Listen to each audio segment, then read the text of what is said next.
Bine v-am găsit, dragii mei, la horoscopul aferent lunii mai. Dragilor, vă invit să-mi rămâneți aproape în cele ce urmează pentru a afla cum va fi influențat semnul vostru zodiacal pe parcursul acestei luni, mai ales că vom avea niște evenimente astrale importante. De asemenea, vă reamintesc faptul că acesta este un horoscop general, prin urmare tratați-l ca atare. Și dacă doriți să aprofundați această parte a vieții voastre, vă invit pe site-ul meu www.terapieprin-astrologie.ro la secțiunea magazin, unde veți găsi toate serviciile astrologice puse la dispoziție de mine pentru voi, astfel încât să putem aprofunda împreună amprenta voastră astrologică.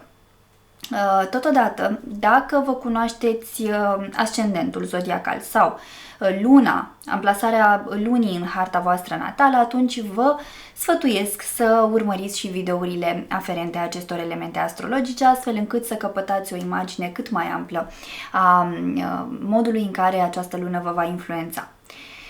Înainte de a începe, doresc să urez la mulți ani tuturor sărbătoriților acestei luni, toate cele bune, multă sănătate și să fiți iubiți, dragii mei! Haideți să începem!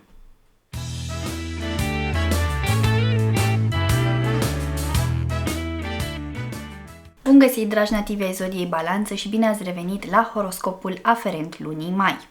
Acest video este pentru toți cei dintre voi care v-ați născut în acest semn zodiacal, dar și pentru cei dintre voi care aveți ascendentul, descendentul, luna, planetele Marte, Venus sau Mercur, dar și unul dintre cele două noduri lunare amplasate în acest semn zodiacal în hărțile voastre natale. Așa cum v-am obișnuit, vom discuta despre începutul, mijlocul și finalul de lună. Dragilor, pentru voi luna mai aduce importante transformări financiare, relații intense și maturizare emoțională. Așadar, vorbim despre o perioadă marcată de o profundă reevaluare a resurselor, atât materiale cât și emoționale.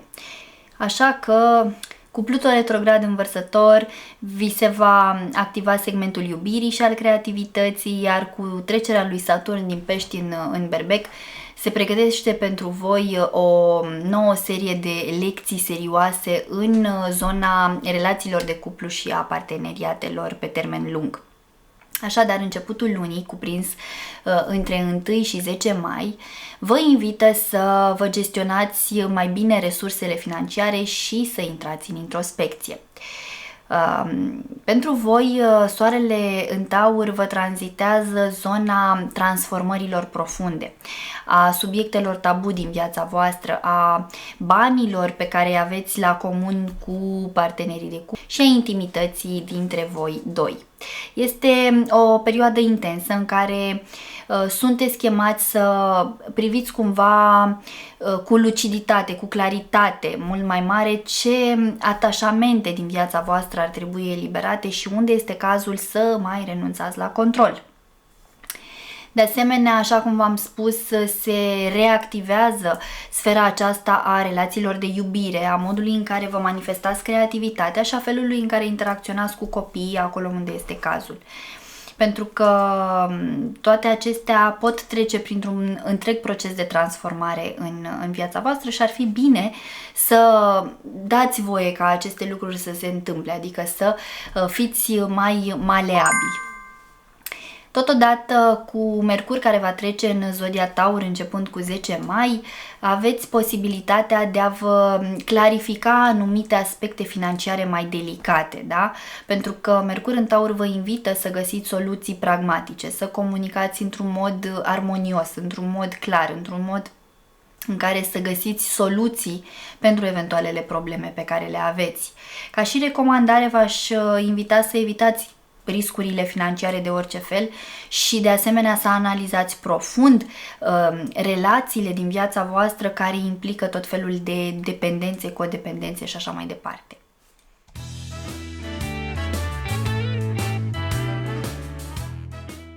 Mijlocul lunii, cuprins în intervalul 11-20 mai, vine cu clarificări legate de sfera financiară, dar și de valorile voastre personale.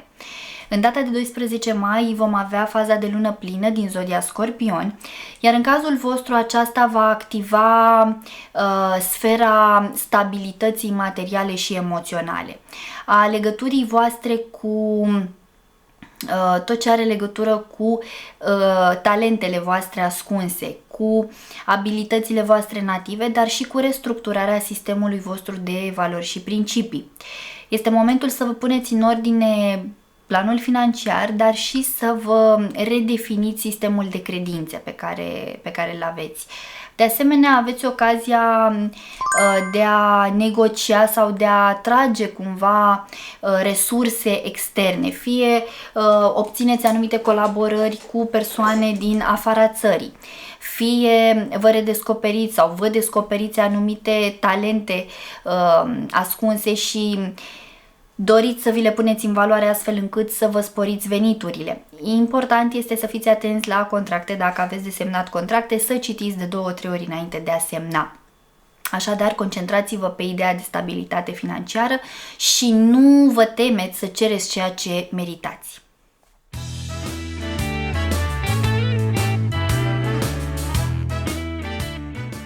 Finalul lunii, mai exact perioada cuprinsă între 21 și 31 mai, vine către voi cu deschidere înspre noi perspective relaționale. Este o perioadă care dinamizează pentru voi sfera călătoriilor, a legăturii cu spiritualitatea, cu dezvoltarea personală, cu dorința de a explora noi idei, noi filozofii de viață, de a călători, de a lega relații la distanță sau cu persoane din alte culturi și alte sisteme de educație, sisteme de lucru. Sunteți mult mai deschiși către exterior. Acest lucru, bineînțeles, vine cu posibilitatea de a începe o nouă etapă de maturizare în relațiile de cuplu, de colaborări pe care le aveți. Ce trebuie să știți este că în perioada ce urmează doar parteneriatele solide vor rezista, pentru că pot fi puse la testat sentimentele prin tot felul de lecții care pot zdruncina tot ceea ce s-a clădit. Dacă nu s-a clădit pe o bază solidă și pe sentimente sincere, ei bine, acele relații se pot destrăma, pentru că Saturn, marele profesor din astrologie și planeta karmei, da, va intra în semnul Berbec și atunci lucrurile vor expune pentru voi diferite sau vor aduce la suprafață diferite probleme în plan relațional, Berbecul fiind semnul opus vouă și tot un semn cardinal ca și voi, așadar ceea ce se întâmplă în Berbec se reflectă și în semnul vostru zodiacal. Totodată pe final de lună va avea loc și faza de lună nouă din zodia Gemeni, iar acest lucru vă va oferi șansa unui nou început din punct de vedere spiritual, dar și din punct de vedere al dezvoltării voastre intelectuale. Poate că vă înscrieți la un curs nou, vă înscrieți la facultate sau doriți să învățați ceva nou, poate o limbă străină. Indiferent despre ce este vorba, pe final de lună beneficiați de această oportunitate de a vă conecta la ideea de învățare, de progres, de evoluție personală. Așa că vă invit să vă deschideți mintea către noi orizonturi, dar totodată să vă păstrați discernământul în cadrul relațiilor din care faceți parte. Dragilor, acestea sunt informațiile din punct de vedere astrologic pentru toți cei dintre voi care aveți legătură directă cu energia zodiei Balanță în luna mai.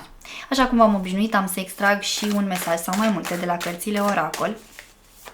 Haideți să vedem. Bun, deja a vrut să se întoarcă un mesaj care vorbește despre frăția trandafirului, adică despre frumusețe și devotament, despre misticism și învățător, apropo de Saturn, de planeta karmei, de marele învățător, de marele profesor.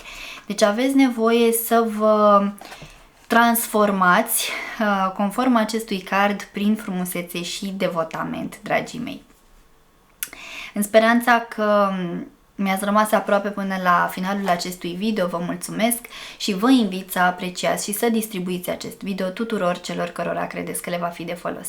Vă doresc ca luna mai să aducă în viețile voastre toate binecuvântările de care aveți nevoie. Vă pup, vă îmbrățișez și pe data viitoare. Pa, pa!